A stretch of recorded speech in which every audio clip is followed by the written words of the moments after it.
You're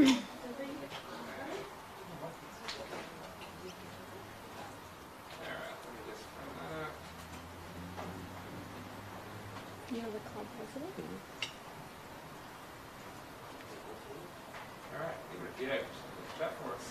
All right, you ready? Almost ready?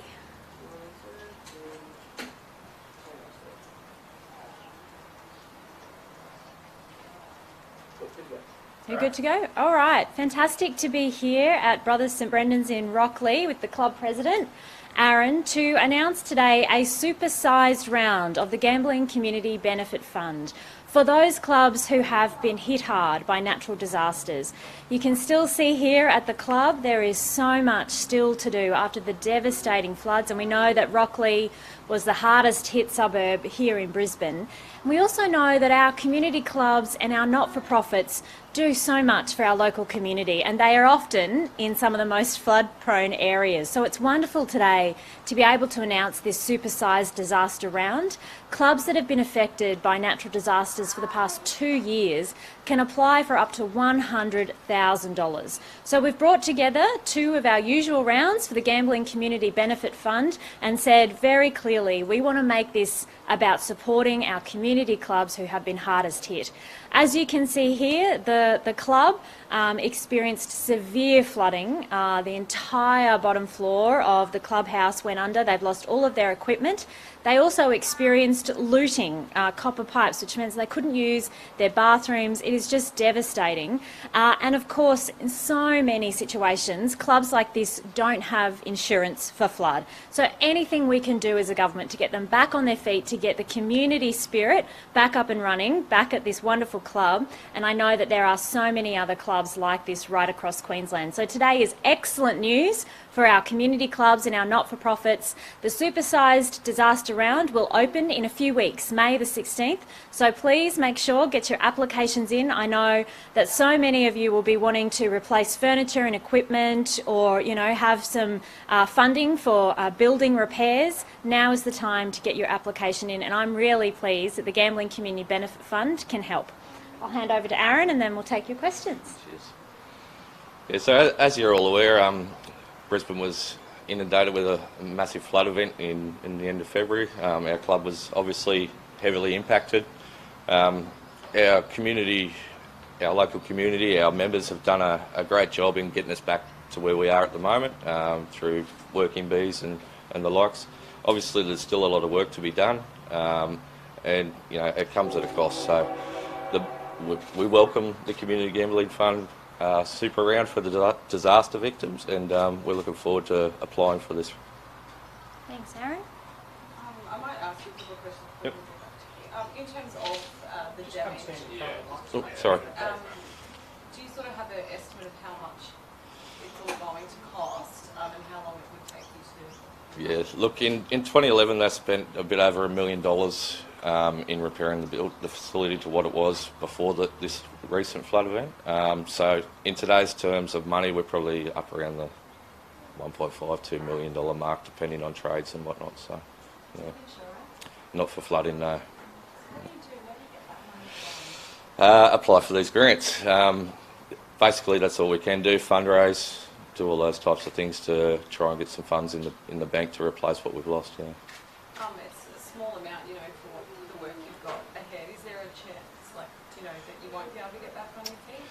Look, I'd like not to think about that, but yes, obviously, if we can't get the funding, then yeah, there's obviously a chance that things may go the way we don't want it to. So. Yeah. What does this club mean, you know, for the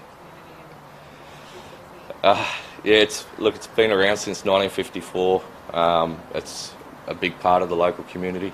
A lot of the people in these streets here have all played at this club, and it's all, you know, it's sort of it's part of us. So yeah. Where do you start if you don't get these grants? You've got toilets, I guess, that are out of action and equipment, but yeah, where do you sort of start? Where do we start? That's a hard question.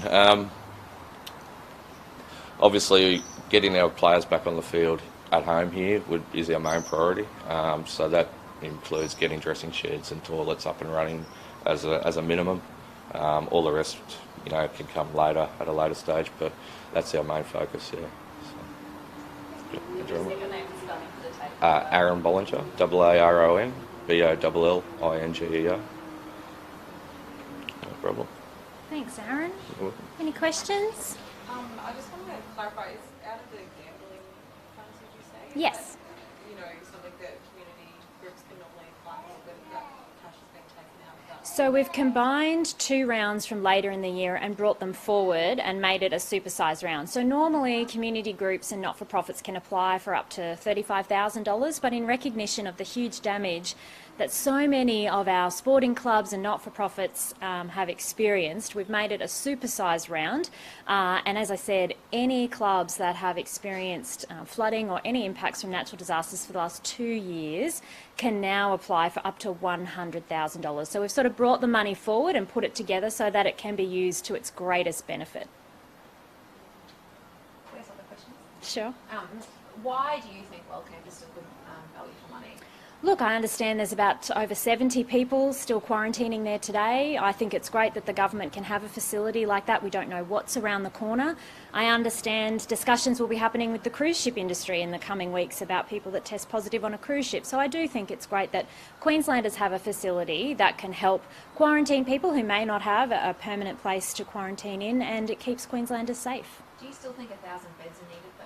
Well, look, that's the facility. It has up to 1,000 beds. As I said, we don't know what's around the corner. We're still experiencing COVID, and there are still people there today. Do you think it's embarrassing for Queensland to have, well, soon we'll have 2 quarantine facilities and no break anymore? Well, look, the Pinkenbar facility is still not up and running, and again, quarantine is the responsibility of the federal government, and they clearly failed. We had to bring forward WellCamp.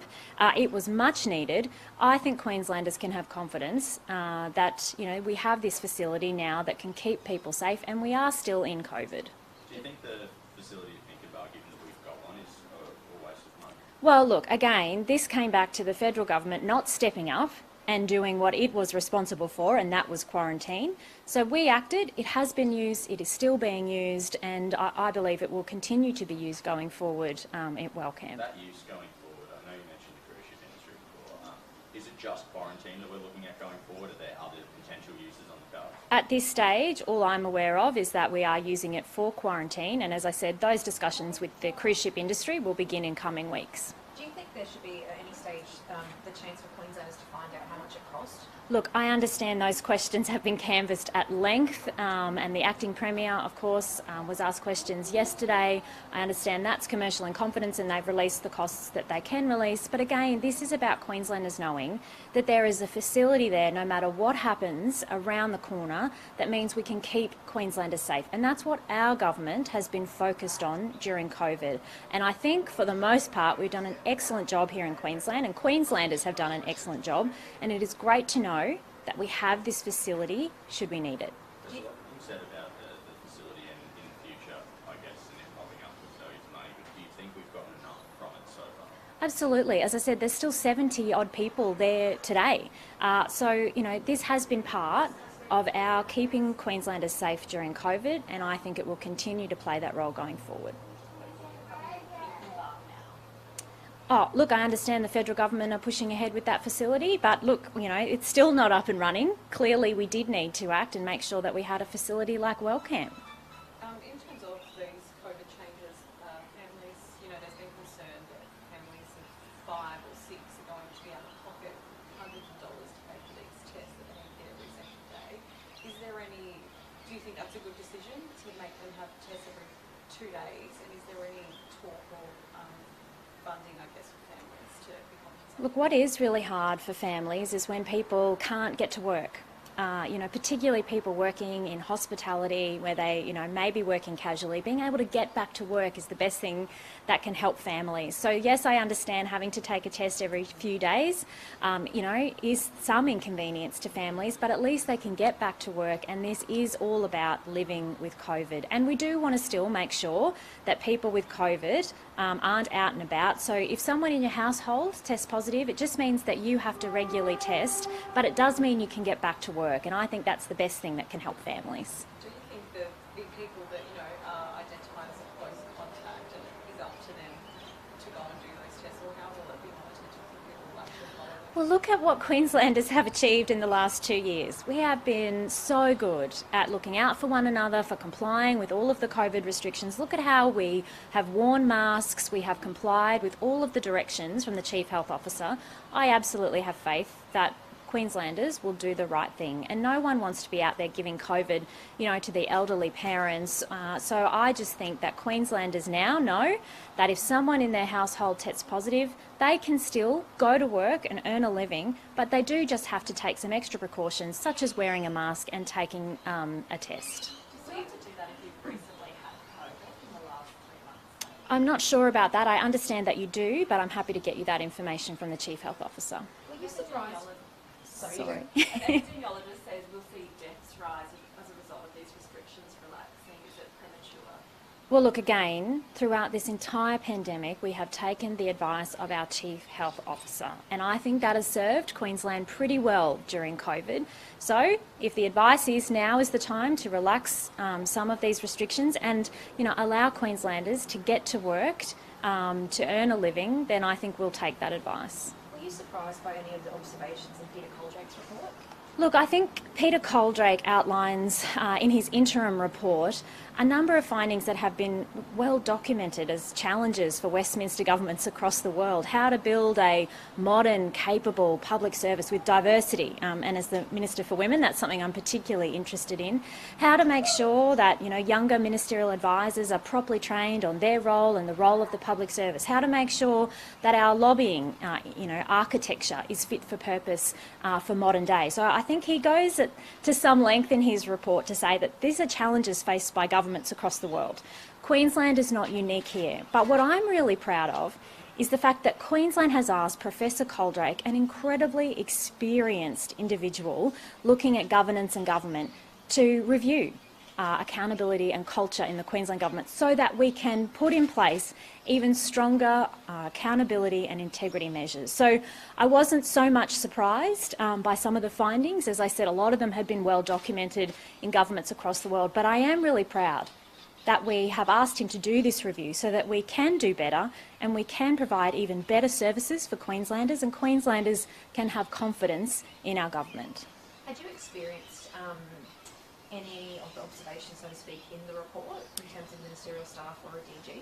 No, look, I find you get best policy outcomes and decisions when there is full and frank debate between the Minister and the public service. And again, as the Premier, as the Acting Premier, as senior ministers have said, we want full and frank advice to make the best decisions so that we have the best policy and services for Queenslanders. And Peter Coldrake is also at pains in his report to point out that we have really robust integrity architecture here in Queensland. We have some of the strongest laws in the country. And, we're in a federal election, and I just find it completely ridiculous that we have a federal government that is still refusing to put in place a federal integrity corruption watchdog. Scott Morrison went to the last election promising to put in place a federal corruption watchdog, hasn't done it, is refusing to do it now. And on the other hand, you've got Anthony Albanese saying they'll put one in place in the first 12 months. Queensland has strong laws in place. We have a robust integrity architecture here in Queensland. Of course we can do more. That's why we have this review. But look at the federal government and their inaction. You've had sports rorts and other scandals and still nothing from Scott Morrison. Just a question on welfare. I know you said 70 people there now. Once the quarantine changes kick in, what sort of numbers are you expecting? Look, as I said, there's discussions happening with the cruise ship industry about people that test positive on cruise ships that come to Queensland. There will still be people who are COVID positive who have no permanent residence, so they will still need to go to WellCamp. So we still do expect the facility to be used for people quarantining who are COVID positive.